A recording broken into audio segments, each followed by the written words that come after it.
notre rôle en tant que président de cette organisation, nous devons faire en sorte qu'on avance, qu'on donne l'élan nécessaire pour avancer, pour accomplir ces objectifs-là. Mais nous pouvons, étant donné que nous avons demandé un moratoire pour notre adhésion à la zone de libre-échange, on risque de faire retarder cette Le moratoire, il était de combien, de quelle période? Pardon? Le moratoire, c'est pour combien de temps? Il court jusque quand? Bon.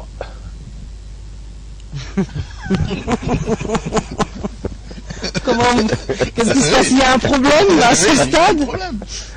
Il court pour 2-3 ans maximum. C'est-à-dire que nous allons terminer la présidence de la SADC sans atteindre, sans terminer. Non, ils ne se plaignent pas, ils comprennent. Ils comprennent. L'Angola aussi. C'est dû à quoi en fait? L'Angola et le Malawi sont exactement dans le même sac. C'est dû à quoi ce moratoire? Qu'est-ce qui se passe? C'est à Parce cause... qu'ils ne sont pas encore prêts. Oui, nous ne sommes pas encore prêts, c'est bien beau de le dire, c'est vague. Qu'est-ce qui fait que nous ne soyons pas prêts? Nous appartenons à la SADC depuis plus de 12 ans. Qu'est-ce qui fait qu'on ne soit pas en mesure aujourd'hui d'intégrer la zone, comment on appelle ça, la zone de libre-échange, comme tout le monde? Question d'identification de produits qui vont faire partie des échanges commerciaux avec l'Afrique australe. Parce que nous n'exportons rien. Alors, on importe tout, on n'exporte rien. Est-ce qu'on va mettre quand même à profit cette alors, période? Si les barrières tombent, c'est nous qui perdons. Est-ce qu'on va mettre à profit cette période pour, comme disait Jérôme tout à l'heure, tirer le drap de notre côté, permettre au moins à cette présidence de la SADC que nous allons assumer de nous relancer, en fait, de nous donner du tonus pour qu'on se retrouve au même stade que les autres? Poser autrement la question de Madame Sonia. Quels sont les enjeux de la présidence congolaise de la SADC? Connaissant déjà la difficulté que nous avons, connaissant déjà que nous sommes sous un moratoire, que nous avons demandé nous-mêmes, et qu'est-ce que nous allons faire pour essayer de... Parce qu'aujourd'hui, la SADC, si elle s'accroche à la République démocratique du Congo, c'est pour des intérêts, certainement. Elle s'accroche parce que c'est un pays hautement stratégique, vous l'avez dit. Mais nous ne serons pas un géant au pied d'argile. Qu'est-ce que nous allons faire? Quels sont les enjeux de la présidence de la République démocratique du Congo de la SADC?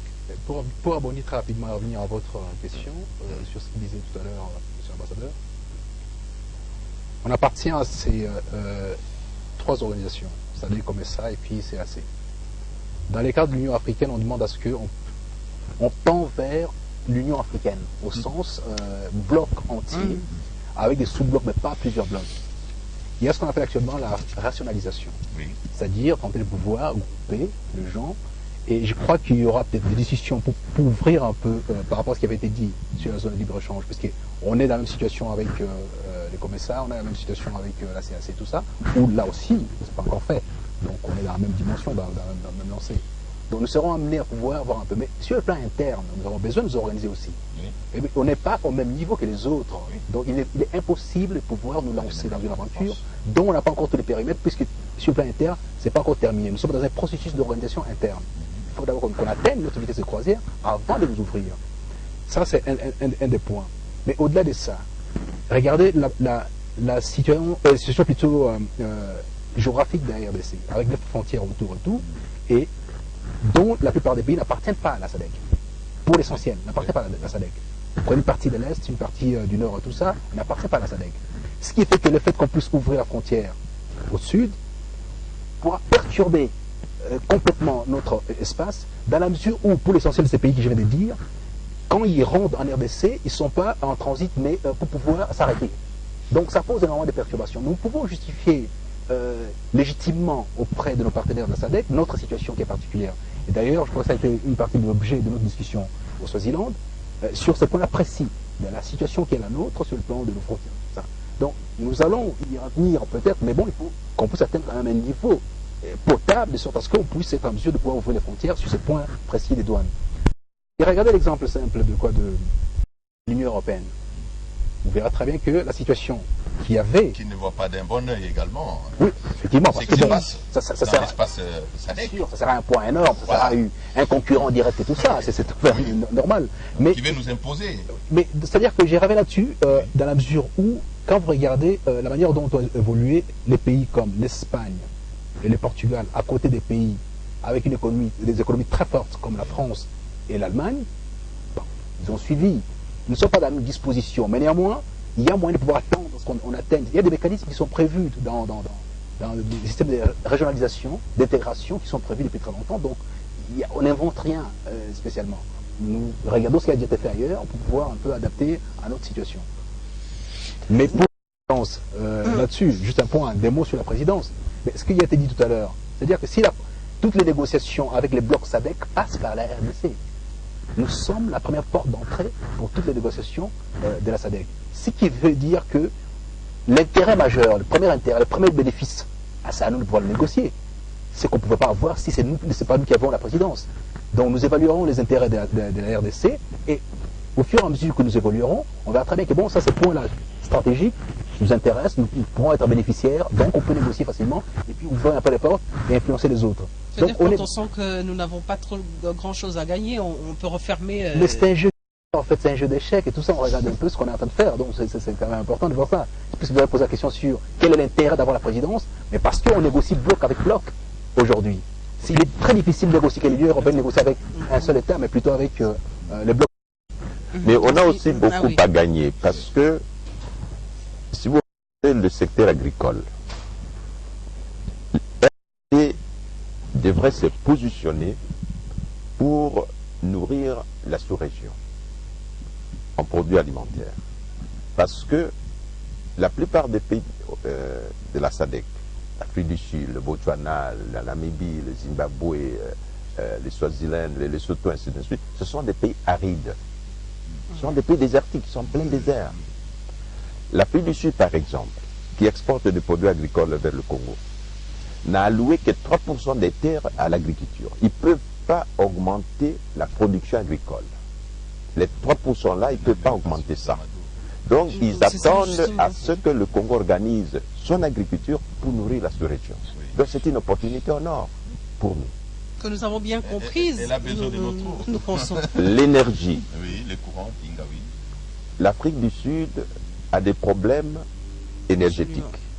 Même pour la Coupe du Monde, elle a besoin qu'on ajoute les mégawatts. Exactement, parce que l'expansion industrielle de l'Afrique du Sud va s'arrêter s'ils ne trouvent pas de solutions dans le secteur énergétique.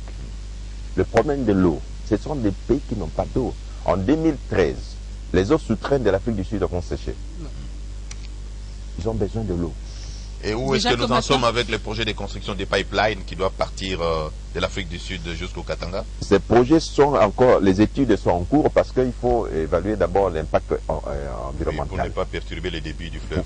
Exactement. Okay. Donc, l'Afrique du Sud, l'Afrique australe attend que le Congo se réveille.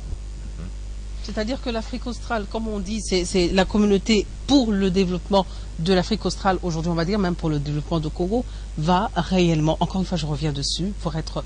En fait, nous sommes en train de faire cette émission, je le rappelle aux téléspectateurs et à vous que nous recevons, pour permettre à nos téléspectateurs, à nos populations de découvrir c'est quoi la SADC, et j'ajouterai l'importance de la SADC pour la République démocratique du Congo qui aujourd'hui va assumer la présidence. Et on espère que ces pays sont, permettez-moi, passez-moi l'expression, de bonne foi pour accompagner la RDC à sortir de son carcan. Aujourd'hui, pas plus tard qu'aujourd'hui, cet après-midi, nous étions avec le ministre de l'Industrie. Nous parlions justement on a parlé de tout à l'heure de l'économie qui est extravertie, nous parlions du développement ou de la relance de nos industries, pour permettre que tout vienne de chez nous, que tout... consomme congolais. Qu'on consomme congolais et qu'on puisse aussi offrir aux autres. Ces pays, ces 15 autres membres, ces 14 autres membres sont prêts à nous accompagner, c'est-à-dire à céder leurs intérêts en notre faveur. Exactement.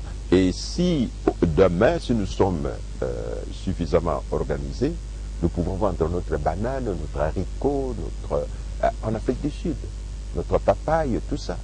Parce que l'Afrique du Sud, étant donné les contraintes que nous venons de mentionner, ne peut pas augmenter sa production agricole. Et étant donné que la population augmente, ils auront besoin, tous ces pays de la SADC, ils auront besoin des produits agricoles congolais. C'est à nous organiser.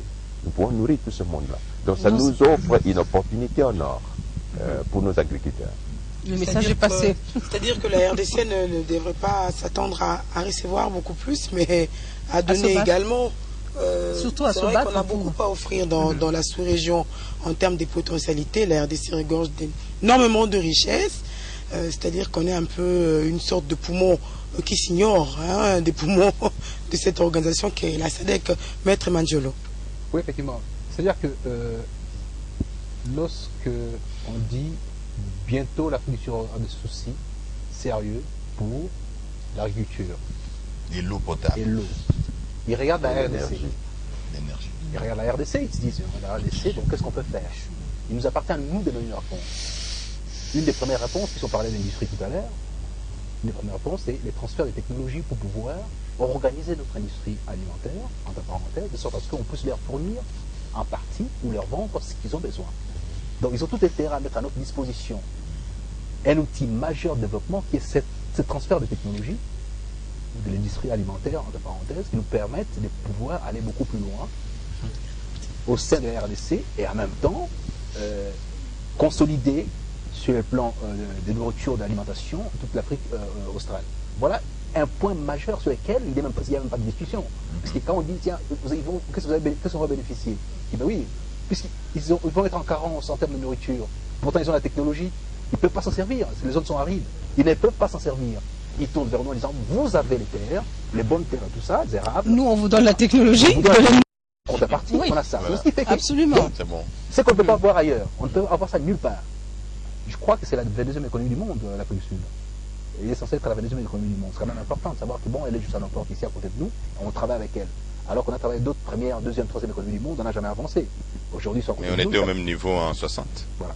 Qu'est-ce qui s'est passé là-bas et qui ne devrait pas se passer ici? Alors moi je voudrais revenir sur un autre enjeu détail. Notre président de la République va prendre les commandes de la SADC à un moment crucial. Copenhague, décembre 2009. Vous savez que les forêts de la République démocratique du Congo, nos 149 millions d'hectares, ne sont pas éligibles au protocole de Kyoto. Et qu'on va réviser le protocole de Kyoto en décembre 2009 à Copenhague.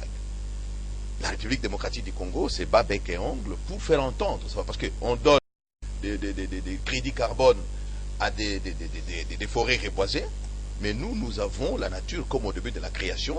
Nous séquestrons des centaines de milliers de tonnes, des gigatonnes, des COD, et on ne nous donne rien en retour.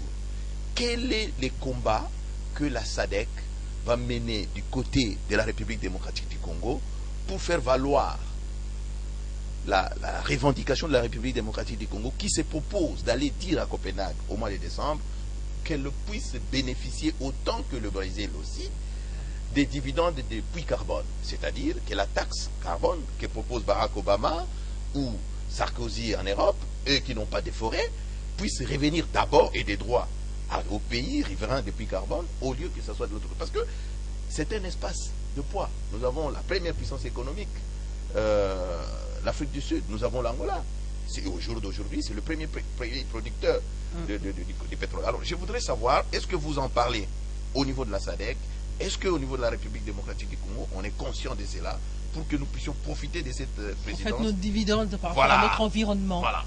Parce qu'il y a un article là, hein, ils disent ceci, bon, entre autres missions de la SADC, assurer que les atouts de la forêt, de l'eau et des ressources naturelles remplissent de façon équilibrée leurs fonctions écologiques, économiques, sociales et communautaires.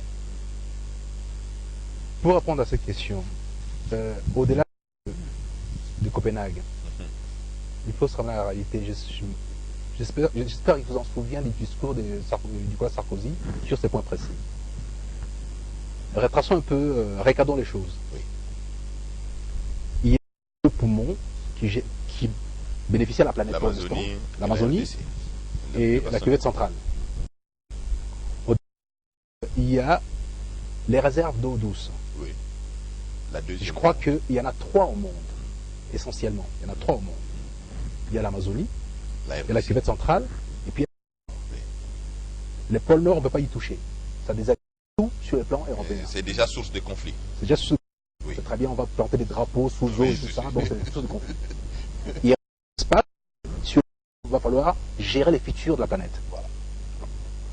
Côté Amazonie, les Américains gèrent vraiment ces richesses gardées. Et les Brésiliens ont une avance par rapport à eux. Par rapport à ça, hier c'est la RDC. Avec la SADC, nous sommes en position de force pour pouvoir mieux gérer nos intérêts. Si on y va seul, on ne fait pas vraiment le poids, bien que ça nous appartienne, on ne fait pas vraiment le poids. Mais en y allant avec la SADC aujourd'hui, c'est-à-dire on traîner tout le monde dans les négociations, qui se passeront bientôt, au mois de décembre, comme vous avez bien souligné, mais cette fois seul, mais avec la SADC, en disant, on ne vient pas seul, parce qu'il y a des pays qui sont pour l'instant tributaires de notre situation, c'est-à-dire les pays arides, qui sont nos frères avec qui on travaille. Et si nous ne bénéficions pas de cet apport majeur par rapport à ce qui a été convenu à Kyoto, ben, c'est malheureux, puisqu'on peut se détourner pour faire les choses autrement. Admettons qu'on puisse décider de commencer à raser notre forêt. Ouais. On ne peut pas le faire. Les gens vont être... Donc, les gens, Les Nil va sécher. ben, voilà. Voyez-vous, toutes les conséquences possibles de tout ça. Donc, ils ont tout intérêt, ils sont très conscients par rapport à ça. C'est-à-dire qu'on a peut-être mal discuté au départ, il y a eu peut-être une mauvaise communication. Mais on est en position de force pour discuter sur la forêt, la cuvette centrale. À ce niveau-là, je ne crois pas qu'il y ait des Est-ce que le gouvernement congolais est conscient que, dans ces combats-là, nous pouvons créer l'équilibre des forces économiques au sein de la SADC? Parce que nous sommes un peu fragiles, là, un peu faibles par rapport En aux fait, autres. le problème, c'est que nous ne comprenons même pas ce que nous sommes. Est-ce que finalement, la SADC nous aide à prendre beaucoup plus conscience de ce que nous valons sur le plan international? Je ne pense pas qu'on puisse dire les choses dans ces termes-là. Nous savons très bien ce que nous sommes. Mais tout simplement, il y a des déficits de communication, comme on l'a dit tout à l'heure, qui ne permettent pas qu'on puisse vraiment exprimer au mieux à la population ce qui se passe.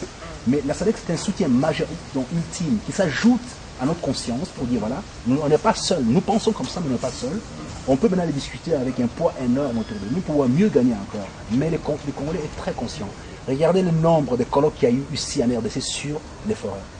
Énormément de colloques. Mais souvent, la RDC assiste à des conférences internationales en observateur qui se sont tenues en Afrique du Sud. Nous avons assisté à ça, à Bruxelles, au Congo-Brazzaville, alors que le Congo-Brazzaville n'a pas autant d'espace de forêt que nous. Oui, mais c'est par rapport Donc, nous sommes à la traîne des autres. Cette participation de la RDC à ces sommets, je relève une autre question. On constate qu'elle n'est vraiment pas en ordre avec ses cotisations. Est-ce que pour le cas de la SADC, c'est également le cas? Non, je ne crois pas qu'on puisse dire, encore une fois, dans ce terme-là. Tout simplement, l'exercice passé, nous avons eu un excédent de paiement. Ah bon, Si, effectivement. c'est ce n'est pas les cas avec l'Union africaine. Hein. Non, mais on parle SADC, là on parle SADC. Oui, ça va, parlons ok. SADC. Il s'agit de SADC maintenant, parlons SADC. Ok, L'exercice SADC. passé, on a eu un excédent dans nos contributions. On a un courrier qui nous dit, voilà, merci beaucoup, vous avez un excédent, il vous reste autant, C'est bon, si alors, vous ajoutez pour les nous visites parlerons futures. Donc on est dans le temps par rapport aux visites futures, Voilà. ça ne pose aucun souci à ce niveau-là. Très bien. À moi, peut-être que l'ambassadeur a quelque chose à ajouter, mais sinon, on va rentrer à l'organisation même, Voilà. c'est-à-dire au sommet qui va se tenir du 2 au 8. Oui, je voulais juste ajouter que le pays, Maître Majolo l'a dit, est très conscient de l'importance de notre forêt équatoriale et de l'apport que nous pouvons faire. Avec l'actuel ministre de l'Environnement, il est très dynamique. Lucien Ndundu, il participe dans tous les forums, il se bat pour faire pour que le Congo, la RDC, joue le rôle qui est le sien, qui lui revient dans cette histoire-là. Et si nous pouvons obtenir l'appui de la SADC, de travailler ensemble, sans oublier les pays de la CAC. Bien sûr. Parce que ce sont des pays de la forêt. Ils partagent aussi ces forêts avec nous. Ils ont 30% Et des forêts aussi. le Congo doit prendre le leadership parce que la grande forêt se trouve dans la cuvette centrale. 70% chez C'est notre forêt. C'est à nous de prendre le leadership, mais avec l'appui de la CAC et de la forêt. Voilà, en fait, chers amis téléspectateurs, vous avez suivi, nous avons un peu fait le tour pour vous permettre de comprendre c'est quoi la SADC, dans quel domaine elle intervient. Et j'espère que vous avez trouvé des réponses à vos différentes questions. Mais nous allons revenir, comme j'ai dit tout à l'heure, dans l'organisation même du 29e sommet qui va se tenir, je le rappelle, à Kinshasa du 2 au 8 septembre prochain. Maître Guillaume, comment ça va se passer? La conférence elle-même, elle se déroule comment? Et qui vient? L'exécutif de la SADC va voir sur le terrain, vérifie, apprécie, avant de confirmer les invitations. C'est eux qui envoient les invitations. Nous, on leur donne des invitations qu'eux envoient. Et si et seulement si ils estiment que vous n'êtes pas en mesure de pouvoir abriter, personne ne vient. S'ils sont dans nos murs, parce qu'ils ont confirmé techniquement, nous avons avancé, nous avons démontré nos capacités. Les invitations sont déjà parties. Mais c'est déjà parti, on a toutes les réponses. On a toutes les réponses Mais aujourd'hui. pourquoi vous avez attendu si longtemps pour commencer à parler de la SADC dans les médias? Et c'est pas qu'on a attendu si longtemps. On va revenir à l'organisation. Il y a un plan Il faut organisé. dire que Jérôme est très taquin. Ça ne pose aucun problème, puisque pour l'instant on est parti pour pouvoir répondre aux questions. Voilà. Donc, On a déjà dit qu'on allait corriger le nous déficit admettons qu'il y a communicationnel. eu un déficit de Voilà, communication c'est bon. que nous venons de Ok. corriger. C'est bon. Dorénavant, Ouais. vous aurez des nouvelles. Merci, monsieur de façon l'ambassadeur. permanente. Voilà, C'est monsieur bon. l'ambassadeur. Il y a quand même une petite question pour la presse. C'est un événement à caractère international, pas seulement régional, mais international aussi. On espère que ce sera vraiment ouvert à un grand nombre de médias, et congolais et du monde. En fait, quand faut dire, est-ce que c'est ouvert à tout le monde? Quoi C'est-à-dire ouvert à au tout le monde? public, Les c'est-à-dire travaux. la presse. Est-ce qu'il y a Non, la non, presse non, non, non, parce que ce sont des travaux techniques, c'est sûr. Même la cérémonie d'ouverture et des clôtures. Oui, c'est sur invitation. Parce qu'il C'est y sur a chef invitation. d'État, Donc il y a il faut des inviter questions- les médias. Il y a des questions de sécurité, il y a tout ça, comme vous organisez un sommet où il y a une quinzaine de chefs d'État qui participent, il ne faut pas inviter tout le monde. Il y a des gens qui sont invités, c'est sur invitation. Les experts qui travaillent sur plusieurs dossiers, eux, ils sont automatiquement invités. Et puis il y aura des invités d'honneur. Il y aura le Jean Ping qui est invité, le président de la BAD qui est invité, le secrétaire général de la Comissa, des gens comme ça, ils sont aussi associés à ce sommet. Donc il y aura des invitations qui seront des membres du gouvernement, les membres du Parlement. À partir de quel moment il commence à arriver? À la cérémonie. Bon, il y en a qui arrivent déjà, le secrétaire exécutif est là, et les experts commencent à arriver à partir du 31 mai septembre. Voilà, peut-être. J'aimerais ajouter un élément, parce que nous avons aussi constaté qu'au sein de la SADC, il n'y a pas de fonds. Au secrétariat de la SADC, qui est basé à Gaborone, République de Botswana, il n'y a pas de fonctionnaire congolais. Voilà. Il y a un déficit. Là aussi, il y a un déficit. C'est dû à quoi?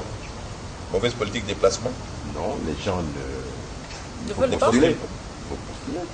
Ces Est-ce postes qui que sont l'appel de... à la Est-ce que SADC, les gens savent, sont informés qu'il y a des postes vacants on là-bas? publie ces postes souvent dans les médias, dans les journaux. C'est une information publique. Mais les Congolais ne postulent. Quel est le profil? Et nous aimerions, ça dépend. Il y a plusieurs niveaux. Il y a plusieurs niveaux. Il y a un organigramme avec des directeurs, des sous-directeurs, des chefs de bureau, et ainsi de suite. Nous aimerions encourager les Congolais à commencer à postuler pour les postes de la SADC, parce que c'est ouvert. Il y a un quota. Chaque pays a un quota, mais notre quota reste intact. Parce que nous avons deux seuls fonctionnaires là-bas, à la SADC. Deux. Sur un organigramme qui a des centaines d'employés, nous n'avons personne là-bas. Donc j'aimerais encourager nos compatriotes qui nous suivent de commencer à Il y a de postuler l'emploi là-bas. des postes de la SADC, parce que nous avons un quota qui n'est pas utilisé. Voilà un aspect de l'intégration régionale, parce que là on est dans les 5 chantiers, aujourd'hui on parle du chantier emploi, donc on peut trouver de l'emploi en dehors de la RDC, dans le cadre de la SADC. Sur ces points précis, on a eu à discuter dans certaines réunions avec M. l'ambassadeur, on était. La RDC n'a pas à rougir en termes de compétences, puisqu'on a vu les gens qui venaient de présenter, des gens qui n'avaient aucune compétence pour postuler à des postes tellement importants. Ils n'avaient pas froid aux yeux, ils déposaient leur candidature, c'était pas un problème. Alors qu'en RDC, on ne fait pas cette démarche-là. Et il m'a été aussi dit que souvent les gens refusent d'y aller faute de langue, en disant que bon, parce qu'on parle anglais, c'est pas toujours évident. Non, les Français fait partie aussi des langues C'est la langue officielle de la SADC. Absolument. Considérer que bon, c'est pas exclu. On peut apprendre l'anglais pour plus de facilité, c'est nécessaire. Mais néanmoins, les Français n'est pas du tout exclu. On peut être totalement francophone, enfin, mais parler du français Mais plutôt. c'est quoi les langues utilisées en dehors de l'anglais, du Non, français? Il y en a d'autres? Les Portugais. Les Portugais. Le portugais, voilà. Les Portugais. Mais il y avait une question qui n'a pas soulevé, enfin qui n'a pas eu la réponse tout à l'heure, c'était par rapport aux journalistes. Il y a les accréditations. Il faut être accrédité, donc avoir un peu votre structure de presse, comment vous organisez par rapport à ça, tout ça. Mais en tout cas, il y a des principes qui avaient été organisés par rapport à ça. Ceux qui sont accrédités peuvent venir pour, pas poursuivre les travaux, pour les communiqués éventuels qui peuvent Couvrir couvrir, oui. Mais Et bon, là- c'est pas tous les journalistes qui vont venir pour pouvoir se déverser parce que non, il y a 15 chefs d'État. Tout à l'heure, Madame Nancy disait 10, non, c'est 15 chefs d'État et des Une bonne gouvernements. dizaine. Non, c'est 15. Il faut être, on Non, précise, il y a c'est 15 chefs 15 d'État. pays membres. 15 pays membres, 15 chefs d'État et les gouvernements. Espérons C'est que très, nous très n'avons pas important. Ils viendront tous. On n'a pas eu Comment? Tous viendront. Non, ils ont tous confirmé. tout le monde. C'est bon. Ah, c'est Y compris Mugabe. 5 sur 5. Oui, bien sûr. Oui, bien sûr. Voilà, je crois que nous avons on fait le tour d'horizon. J'espère que les experts que nous avons reçus sont satisfaits. Est-ce qu'il y a quelque chose qu'on n'a pas dit par rapport à l'organisation de ce Sinon, c'est... Non, juste pour dire que la SADC est organisée comme suit. Vous avez au-dessus les chefs d'État, qui constituent le sommet. Les chefs d'État se réunissent en session ordinaire une fois par an, mais il peut aussi avoir des sessions extraordinaires s'il y a un problème quelconque. En dessous des chefs d'État, vous avez le Conseil des ministres de la SADC, et puis vous avez les experts. Voilà les structures de la SADC. Vous avez un secrétariat permanent qui est basé au Botswana, qui fait le travail administratif, le travail de suivi et tout ça. C'est là où on peut postuler les postes. Et au niveau du pays, vous avez le point focal de la SADC et aussi un comité national de la SADC. Et c'est le travail du comité national de la SADC qui sera constitué bientôt et faire connaître la SADC pour son pays. Mais il y a aussi Vraiment la le rôle de ce Troïka. La Troïka. Bon, puisque les chefs d'État ne peuvent pas se réunir tous tout le temps, il y a une sorte de comité exécutif. On appelle ça la Troïka. Il y a 3 pays, il y a 2 Troïkas.